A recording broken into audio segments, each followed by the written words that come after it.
So following on from the previous video, we moved into our little home. It wasn't even my house, it was my husband at the time home. He owned the house, I didn't own it. So there were lots of things. I will be going backwards and forwards and it will all seem like a big jumble, but I'm just talking about all of this from memory.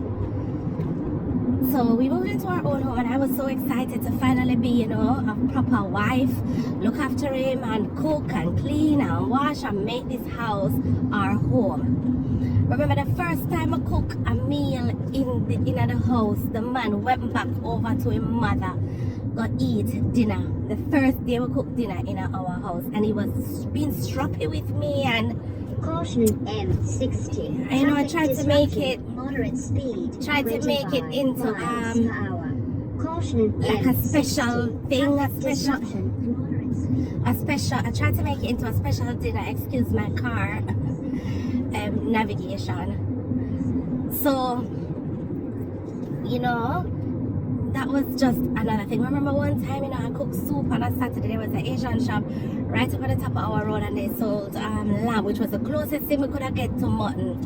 And we make lamb soup. I always made lamb soup because I liked it, he liked it as well. And so in friend always come eat with us on a Saturday. In friend, luckily for me, in friend come over, same time the man attacked me. I was barefooted.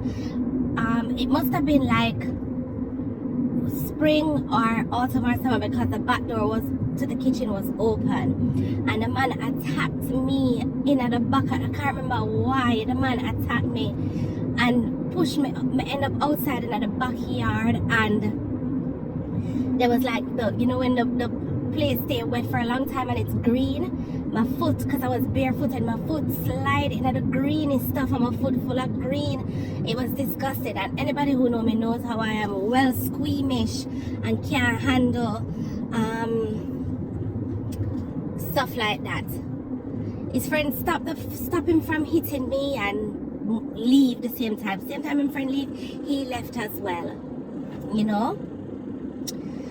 And another time I remember, there was so many times in that house that man was physically abusive to me. I made it seem like it was my fault why he was abusive to me. He was physically and verbally abusive. He used to call me all these things like cow and whore and bitch and slag and all them something there. Bearing in mind, you know, I never had any family members in this country. I never know nobody. I never have no friends. I was going to college and working, but the people in there weren't really my friends, you know. And so I had no one. Them days we never have WhatsApp call, or I don't even probably didn't have a phone at the time. I remember another time this man was fighting me one night, and like him parents, them live next door in the house next door, and they could hear the fighting and them come over and knock on the door, and he wouldn't stop fighting long enough to let them in. He wouldn't stop like hitting me long enough to let them in at the house. And the father jumped over the fence, break the back window to the house, come in at the house, you know, whatever. And his mom like she want to fight me too. There was a neighbor, not a neighbor, there was their family friend who was visiting their father, and he coming at the house as well. When them do all of that now, the father go get somebody for fix the back window, and the man coming at the house to fix the window and said to me, say, oh, you know, your father-in-law told me that you throw a cup after your husband and break the window when you were arguing. And I'm like, Jesus Christ, this man told a blatant lie on me to say I threw a cup after him and broke the window. I'm like, Jesus Christ, what a man wicked. And why would you lie on me like that? And from that day till now, I lost all respect for that man. And that's it. People are saying, oh, just forgive him, forgive him, forgive him. I'm like, no, you don't understand how horrible that lie is. Like that could actually get me in trouble, you understand?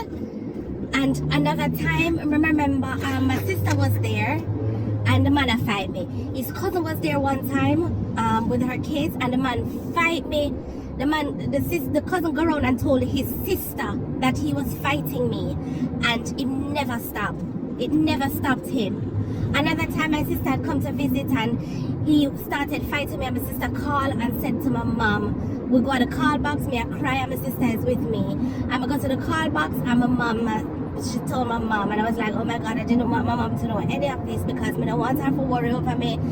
Like my family, the rest of family was in Canada and my mom was in Jamaica at the time. At that time she was in Jamaica. Remember another time my cousin come visit me and he was playing the music so loud downstairs in the front bedroom. I'm going out the front bedroom and I said to it, not bedroom, sorry, the living room. And I said to him, can you turn down the music? My cousin baby is like weeks old and she come to stay and relax with me. And you know the baby wants to sleep and stuff. Please, can you turn down the music? The man attacked me with a baby in my hand. Remember another time in my bedroom, I remember absolutely everything. I remember the smell of his aftershave, everything. I remember him attack me with the baby in my hand in the front room. All I asked him was to do was turn down the music. Right? My cousin and our family, they just come up from England, from Jamaica at the time, and they come to visit me. And he never saw nothing wrong with that. Right, living in that house, everything. Remember this man, we had 3 bedrooms. There was a little tiny bedroom. The man boarded up the bedroom, put one of her stuff in the bedroom, lock it up with the key, and me can't have a key even though I'm living at the house. It's not my house, but I live there. And him lock up the house with the key, lock up the bedroom with the key. And then later on find out that he had his computer in there and he was on the computer cheating with this girl. He had gone to America. And one day, this is how I found out. One day I was at home and in the night and he had gone over to his mother and left his mobile phone. And the girl rang the house phone. She rang the house phone and she asked for him and I said, he's not here, do you want to leave a message? She said, no. Okay. 2 minutes later his mobile phone rang, the same person ring his mobile phone. So like, I'd got to Jamaica and only just come back up from Jamaica. And it looked like this is what this man was doing all along. Then one day I got on his computer and I see where he was messaging her and saying, oh, him can't take the nice when we come back, him glad for the peace in the house. And him and this girl will send love messages to each other. And then what his excuse to me was, oh, it just got out of control, this conversation with this girl. But he was sending her money in America like a damn idiot. Sending this girl money in America. The same way we find out that he was actually sleeping with his cousin in Jamaica. Right? And when me I try to send my children them go school, this man was actually sending money to this particular cousin in Jamaica for her and her kids. At one point I thought her first son was his child as well too. And I still stayed with this man even though I was going through all this stress and drama. I still stayed with him. It got to the point where it was so much. One day I called the police and said, you know, I can't do this no more.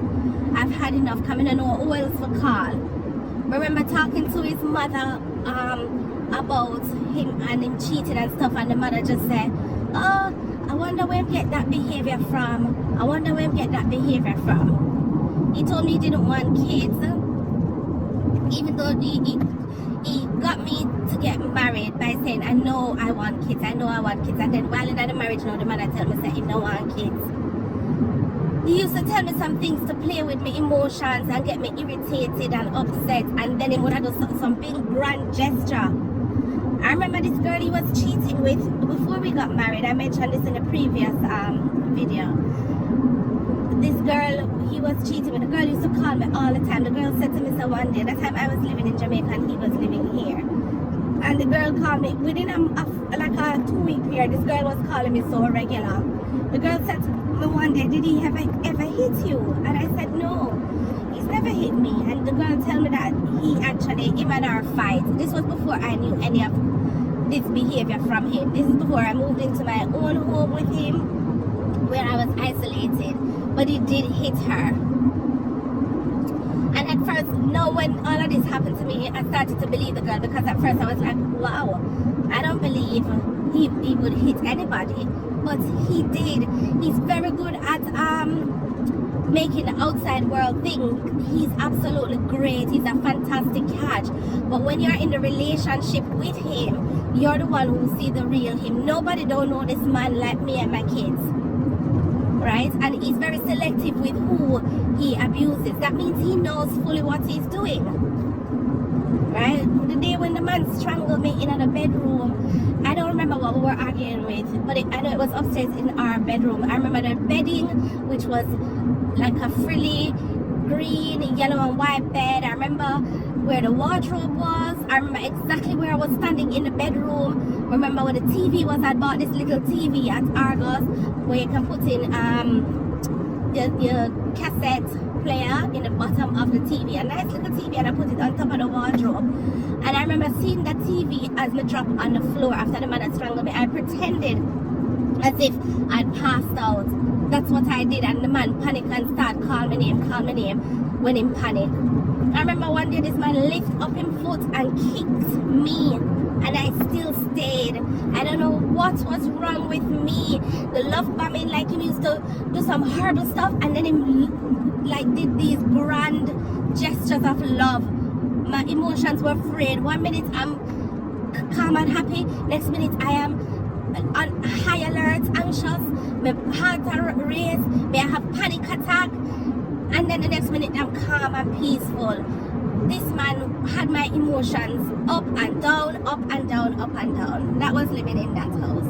There were so many things that happened in that home.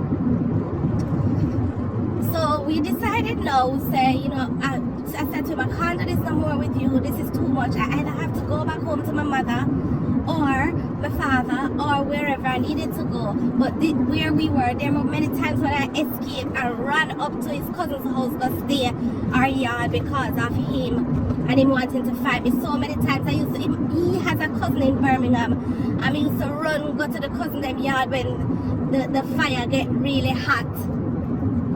I used to have to run to them. And then his cousin had a wife, and one time him come back, he went up there and he said to me, oh, his cousin's wife said to me that the things you were saying about his mother, my husband's mother. His cousin's wife told him I was literally talking about my husband's mother. You know, his cousin's wife went and told him that. His cousin's wife told him that I was talking about my husband's mother. After I confided in her and said things, you know, maybe I shouldn't, but she's not biologically related to him. She don't know the mother like that. And this girl and his cousins is now broken up.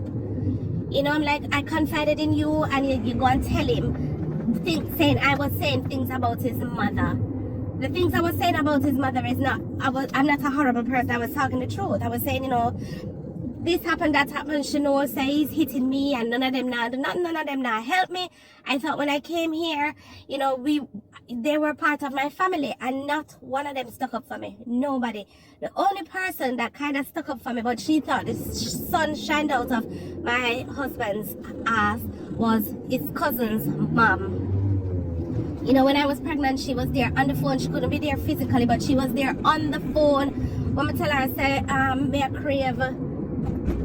my cravings while I was pregnant was, I don't remember what it was at the time, beetroot. I should go and buy a big bottle of beetroot for me. You know, I remember coming out of hospital with my baby, and then my sister had to come up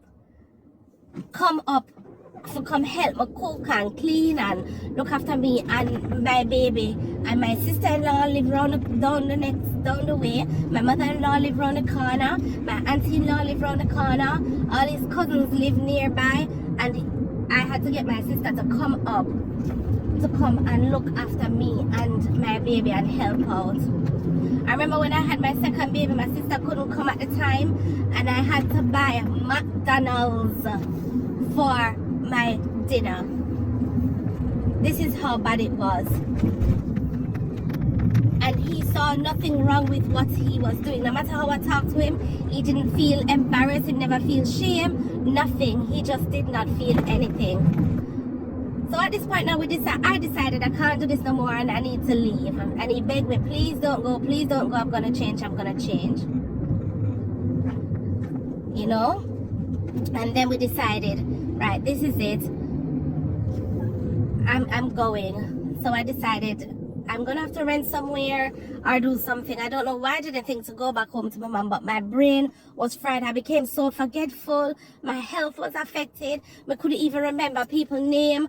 I couldn't remember what to do. I couldn't progress in work, in college. Everything was just a mess because of my emotions. Anyway, I'm gonna end this video here, and then I'm gonna talk about when we decided, you know, after I said I'm done, I can't do this no more, and what happened next and how it progressed from being hitting physical abuse to a different type of physical abuse, emotional abuse, how manipulation got involved, and coercion, and you know how he got more advanced in how he was abusing and the type of abuse that this man was doing to me and also my children. But I will come back for the next video, part 3.